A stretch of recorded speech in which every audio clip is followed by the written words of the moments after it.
ಶ್ರೀ ಗಣೇಶಾಯ ನಮಃ. ಶ್ರೀ ಗುರುಭ್ಯೋ ನಮಃ. ಶ್ರೀ ಸರಸ್ವತ್ಯೈ ನಮಃ. ಶ್ರೀಮಾತ್ರೇ ನಮಃ. ಎಲ್ಲರಿಗೂ ನಮಸ್ಕಾರಗಳು. ಆತ್ಮೀಯರೇ, ಸೌಂದರ್ಯ ಲಹರಿಯ 65ನೆಯ ಶ್ಲೋಕ. ರಣೇ ಜಿತ್ವಾ ದೈತ್ಯಾನ್ ಅಪಹೃತ ಶಿರಸ್ತ್ರೈಃ ಕವಚಿಭಿಃ ನಿವೃತ್ತೈಃ ಚಂಡಾಂಶ ತ್ರಿಪುರಹರ ನಿರ್ಮಾಲ್ಯ ವಿಮುಖೈಃ ವಿಶಾಖೇಂದ್ರೋಪೇಂದ್ರೈಃ ಶಶಿ ವಿಶದ ಕರ್ಪೂರ ಶಕಲಾಃ ವಿಲೀಯಂತೆ ಮಾತಃ ತವ ವದನ ತಾಂಬೂಲ ಕಬಲಾಹ.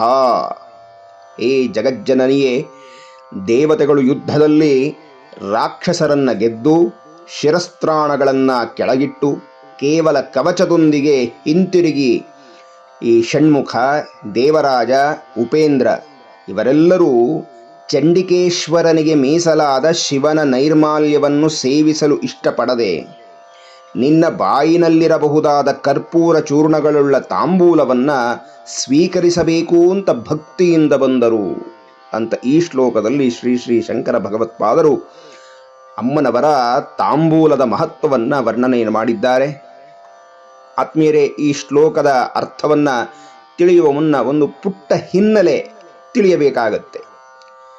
ನೋಡಿ, ಒಮ್ಮೆ ದೇವತೆಗಳಲ್ಲಿ ಅತ್ಯಂತ ಬಲಾಢ್ಯರಾದಂಥ ಶ್ರೀಹರಿ, ಕುಮಾರಸ್ವಾಮಿ, ಇಂದ್ರ, ಈ ದೇವ ಸಮೂಹ ಇವರೆಲ್ಲರೂ ಹೋಗಿ ದುಷ್ಟರಾದ ದೈತ್ಯರನ್ನ ಯುದ್ಧದಲ್ಲಿ ಸಂಹಾರ ಮಾಡಿ ಜಯವನ್ನು ಗಳಿಸಿ ಶ್ರೀಮಾತೆಗೆ ಯುದ್ಧದ ವಾರ್ತೆಯನ್ನು ಹೇಳಿ, ಅಮ್ಮ, ಈ ಜಯ ಎಲ್ಲ ಸಿಕ್ಕಿದ್ದು ನಿನ್ನ ಅನುಗ್ರಹದಿಂದಲೇ ಅಂತ ಹೇಳಿ ನಮಸ್ಕಾರ ಮಾಡಬೇಕು ಅಂತ ಹೇಳಿ ಬಂದರಂತೆ. ಹಾಗೆ ಬಂದ ಅವರೆಲ್ಲ ತಮ್ಮ ತಮ್ಮ ಶಿರಸ್ತ್ರಾಣವನ್ನು ತೆಗೆದು ನಮಸ್ಕಾರ ಮಾಡಿದರು ಅಂತ. ಇದೊಂದು ಶಿಸ್ತು, ಇದೊಂದು ಕ್ರಮ. ಏನು ಅಂದರೆ, ಹಿರಿಯರ ಬಳಿ ಹೋದಾಗ ನಮಸ್ಕಾರ ಮಾಡಲಿಕ್ಕೆ ತಲೆ ಬಾಗಿದಾಗ ತಲೆಯ ಮೇಲೆ ಏನೂ ಇರಬಾರದು ಅಂತ. ಈ ಟೋಪಿಯೋ ಶಿರಸ್ತ್ರಾಣವೋ ಇದೆಲ್ಲ ಇರಬಾರದು ಅಂತ. ಈಗ ಈ ದೇವತೆಗಳೆಲ್ಲ ಕವಚಧಾರಿಗಳಾಗಿ ಶಿರಸ್ತ್ರಾಣವನ್ನು ತೆಗೆದು ನಮಸ್ಕಾರ ಮಾಡಿದ್ರು. ಅವರ ಮುಖದಲ್ಲಿ ಸ್ವಲ್ಪ ಬಳಲಿಕೆ ಇದೆ, ಯುದ್ಧ ಮಾಡಿದ್ದಾರಲ್ಲ, ಹಾಗಾಗಿ ಸ್ವಲ್ಪ ಹಸಿದು ಬಂದಿದ್ದಾರೆ. ಹಾಗಾಗಿ ಇವರು ಯಾರೂ ಸಹ ಶಿವನ ಬಳಿ ಹೋಗದೆ ಅಮ್ಮನ ಬಳಿ ಬಂದರು ಅಂತ. ಯಾರಿಗಾದರೂ ಸರಿ ಹಸಿವಾದಾಗ ಅವರವರ ಅಮ್ಮನೇ ನೆನಪಾಗ್ತಾರೆ. ಅಪ್ಪ ನೆನಪಾಗಲ್ಲ ಅಂತ ಹೇಳಲಿಕ್ಕಾಗೋದಿಲ್ಲ, ಆದರೆ ಹಸಿದಾಗ ಅಮ್ಮನೇ ಹೆಚ್ಚು ನೆನಪಾಗುವಂಥದ್ದು. ಆ ಅಮ್ಮ ಪ್ರೀತಿಯಿಂದ ಬಳಲಿ ಬಂದ ಮಗನಿಗೆ ಅಥವಾ ಗಂಡನಿಗೆ ತಾನು ಮಾಡಿದಂಥ ಪದಾರ್ಥವನ್ನು ಪ್ರೇಮದಿಂದ ಬಡಿಸ್ತಾಳಲ್ಲ, ಆ ಅಮೃತ ತುಲ್ಯವಾದಂಥ ಅನ್ನವನ್ನು ತಿಂದಾಗ ಆನಂದಪರಶರಾಗ್ತೇವೆ ಅಂತ. ಹಾಗಾಗಿ ಈ ದೇವತೆಗಳೂ ಸಹ ಅಮ್ಮನ ಬಳಿ ಹೋದರೂ ಶಿವನ ಬಳಿ ಹೋಗಲಿಲ್ಲ ಅಂತ ಭಗವತ್ಪಾದರು ಇದನ್ನೇ ಹೇಳ್ತಾ ಇದ್ದಾರೆ. ನಿವೃತ್ತೈ ಚಂಡಾಂಶ ತ್ರಿಪುರಹರ ನಿರ್ಮಾಲ್ಯ ವಿಮುಖೈ ಅಂತ. ಅಂದರೆ ಶಂಕರನ ನೈರ್ಮಾಲ್ಯವು ಆತನ ಗಣಗಳಲ್ಲಿ ಶ್ರೇಷ್ಠನಾದ ಚಂಡಿಕೇಶ್ವರನಿಗೆ ಮಾತ್ರ ಸಲ್ಲುವಂಥದ್ದು ಅಂತ. ಇದೊಂದು ವರ. ಚಂಡಿಕೇಶ್ವರ ಅತ್ಯಂತ ಉಗ್ರವಾಗಿ ಶಿವನಿಗಾಗಿ ಪ್ರಾರ್ಥನೆ ಮಾಡಿದ, ತಪಸ್ಸು ಮಾಡಿದ.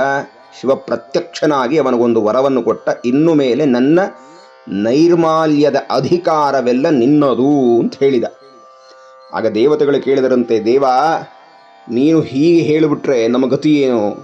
ಏಕೆಂದರೆ ನಿನಗೆ ಅಭಿಷೇಕ ಮಾಡಿದಂಥ ತೀರ್ಥವು ನಮಗೆ ಸಿಗೋದು ಬೇಡವೇ? ನಿನ್ನ ಮೇಲೆ ಏರಿಸಿದಂಥ ಹೂಗಳು, ಬಿಲ್ವಪತ್ರೆಗಳು, ಆ ನೈರ್ಮಾಲ್ಯವೆಲ್ಲ ನಮಗೆ ಪ್ರಸಾದ ರೂಪದಲ್ಲಿ ಸಿಗೋದು ಬೇಡವೇ ಅಂತ ಕೇಳಿದಾಗ ಶಿವ ಒಂದು ವಿನಾಯಿತಿಯನ್ನು ಕೊಟ್ಟನಂತೆ.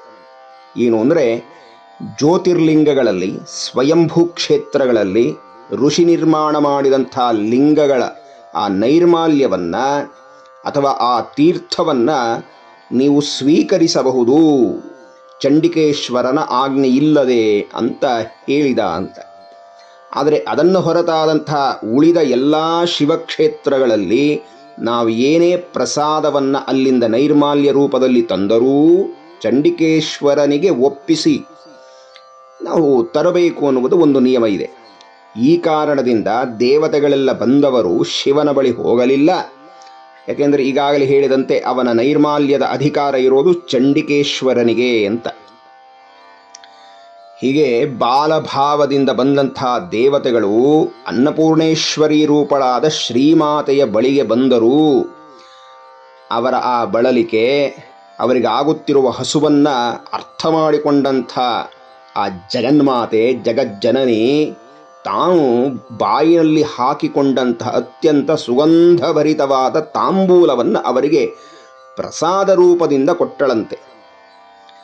ಆತ್ಮೀಯರೇ, ಈ ವಿಚಾರವನ್ನು ಹೇಳುವಾಗ ಕೇಳುವಾಗ ಭಕ್ತಿಯಿಂದ ಕೇಳಿದವರಿಗೆ ಏನೂ ಅನಿಸೋದಿಲ್ಲ, ಅವರು ಪ್ರೇಮದಿಂದಲೇ ಕೇಳ್ತಾರೆ. ಆದರೆ ಕೆಲವರು ಪ್ರಶ್ನೆ ಮಾಡಬಹುದು, ಏನ್ರಿ ಅಮ್ಮ ಎಂಜಲನ್ನು ಕೊಡಬಹುದೇ ತನ್ನ ಭಕ್ತರಿಗೆ ಅಂತ, ಇದು ಸರಿನಾ ಅಂತ ಪ್ರಶ್ನೆಯನ್ನು ಮಾಡಬಹುದು. ಗಮನಿಸಿ, ಶ್ರೀಮಾತೆಯ ಶರೀರ ನಮ್ಮ ನಿಮ್ಮಂತೆ ಸಪ್ತಧಾತುಗಳಿಂದ ಮಾಡಿದ್ದಲ್ಲ, ಪಂಚಭೂತಾತ್ಮಕವಾದ ಶರೀರ ಅಲ್ಲವೇ ಅಲ್ಲ. ಆಕೆಯ ಶರೀರವೆಲ್ಲ ಮಂತ್ರಮಯ ಶರೀರ. ಶ್ರೀಮದ್ವಾಗ್ಭವಕೂಟೈಕ ಸ್ವರೂಪ ಮುಖಪಂಕಜ ಕಂಠಾದ ಕಟಿಪರ್ಯಂತ ಮಧ್ಯಕೂಟ ಸ್ವರೂಪಿಣಿ ಶಕ್ತಿಕೂಟೈಕತಾಪನ್ನ ಕಟ್ಯಧೋಭಾಗಧಾರಿಣಿ ಮೂಲಮಂತ್ರಾತ್ಮಿಕ ಮೂಲಕೂಟತ್ರಯ ಕಲೇಬರ ಅಂತ ಹೇಳಿ ವಾಗ್ದೇವತೆಗಳು ಲಲಿತಾ ಸಹಸ್ರನಾಮದಲ್ಲಿ ಅಮ್ಮನ ಶರೀರ ಅಂದರೆ ಏನು ಅಂದರೆ ಅವಳು ಮಂತ್ರಮಯ ಶರೀರಿ ಅಂತ ಹೇಳ್ತಾ ಇದ್ದಾರೆ. ಹೀಗಾಗಿ ಅವಳ ಮುಖಮಂಡಲ, ಆ ಬಾಯಿಯಿಂದ ಬಂದಂತಹ ಜ್ಞಾನ ಸ್ವರೂಪವಾದ ಸಕಲ ವೇದಾಂತದ ಸಾರವನ್ನು, ಶಾಸ್ತ್ರಗಳ ಸಾರವನ್ನು ತಾಂಬೂಲದ ಮುಖೇಣ ಕೊಟ್ಟಳು ಅಂತ ಹೇಳ್ತಾ ಇದ್ದಾರೆ. ಆತ್ಮೀಯರೇ, ಈ ವಿಚಾರದ ಆಂತರ್ಯ ಏನು, ತಾತ್ಪರ್ಯವೇನು ಅಂದರೆ, ನಮ್ಮಲ್ಲಿ ಅನೇಕ ವಿಧವಾದ ರಾಕ್ಷಸಿ ಗುಣಗಳು, ಪ್ರವೃತ್ತಿಗಳಿರುತ್ತೆ. ದುಷ್ಟ ನಡೆ ನುಡಿ ಇದೆಲ್ಲ ರಾಕ್ಷಸಿ ಪ್ರವೃತ್ತಿ. ಇದನ್ನೆಲ್ಲ ನಾವು ಗೆದ್ದರೆ ಮಾತ್ರವೇ ಅಮ್ಮ ತನ್ನ ವಾಗ್ಭವ ಕೂಟದಿಂದ ಸಕಲ ಶಾಸ್ತ್ರಗಳ ವೇದಗಳ ಸಾರಭೂತವಾದ ತಾಂಬೂಲವನ್ನು ಅನುಗ್ರಹಿಸ್ತಾಳೆ ಅಂತ. ಅಂದರೆ ಆ ಜ್ಞಾನವನ್ನು ಅಮ್ಮನೇ ಕೊಡ್ತಾಳೆ ಅಂತ ಶ್ರೀವಿದ್ಯಾ ಉಪಾಸಕರು ಈ ಸುಂದರವಾದ ಭಾವವನ್ನು ಇಲ್ಲಿ ಹೇಳ್ತಾ ಇದ್ದಾರೆ. ಇದಕ್ಕೆ ಉದಾಹರಣೆಯನ್ನು ಹೇಳ್ತಾರೆ. ಮೂಕಶಂಕರರಿಗೆ ಕಾಮಾಕ್ಷಿ ದೇವಿಯು ತಾನು ತನ್ನ ತಾಂಬೂಲವನ್ನು ಕೊಟ್ಟಿದ್ದೇ ತಡ, ಆ ಕ್ಷಣದಲ್ಲಿ ಜನ್ಮತಃ ಮೂಕನಾಗಿದ್ದಂಥ ಆತ ಮೂಕಶಂಕರ ಅನ್ನುವ ಕೀರ್ತಿಗೆ ಭಾಜನನಾಗಿ ಮಹಾಜ್ಞಾನವನ್ನು ಹೊಂದಿ ಮಹಾವಾಗ್ಮಿಯಾಗಿ ಆ ಕೂಡಲೇ ಅಮ್ಮನ ಮೇಲೆ ಪಂಚಶತಿ ಅಂದರೆ 500 ಶ್ಲೋಕಗಳನ್ನು, ಸ್ತೋತ್ರ ರೂಪವಾದ ಶಾಸ್ತ್ರವನ್ನು ಹಾಡಿ ಹೊಗಳಿದ. ಇದಕ್ಕೆಲ್ಲ ಕಾರಣವಾಗಿದ್ದೇನು? ಆ ತಾಯಿ ಪ್ರಸಾದ ರೂಪದಿಂದ ಕೊಟ್ಟಂಥ ತಾಂಬೂಲ ಅಂತ. ಹೀಗಾಗಿ ಆತ್ಮೀಯರೇ, ಇದರಲ್ಲಿ ಒಂದು ಫಲವನ್ನು ಹೇಳ್ತಾರೆ. ಯಾರು ಜಗನ್ಮಾತೆಗೆ ನಿವೇದನೆ ಮಾಡಿದಂಥ ತಾಂಬೂಲವನ್ನು ಭಕ್ತಿಯಿಂದ ಸೇವನೆ ಮಾಡ್ತಾರೆ ಅವರಿಗೆ ಉತ್ತಮವಾದ ಜ್ಞಾನ ಪ್ರಾಪ್ತಿಯಾಗತ್ತೆ ಅಂತ.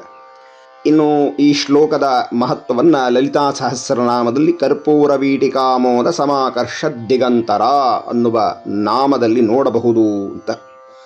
ಇಂತಹ ಸುಂದರವಾದ ಚಿಂತನೆಯನ್ನು ನಮಗೆ ಕೊಟ್ಟಂತಹ ಶ್ರೀ ಶ್ರೀ ಶಂಕರ ಭಗವತ್ಪಾದರ ಚರಣಾರವಿಂದಗಳಿಗೂ ಶ್ರೀಮಾತೆಯ ಚರಣಾರವಿಂದಗಳಿಗೂ ಶಿರಸಾಷ್ಟಾಂಗ ಪ್ರಣಾಮಗಳನ್ನು ಸಲ್ಲಿಸ್ತಾ ಮುಂದಿನ ಉಪನ್ಯಾಸದಲ್ಲಿ ಮುಂದಿನ ಶ್ಲೋಕ ಚಿಂತನೆಯನ್ನು ನಡೆಸೋಣ.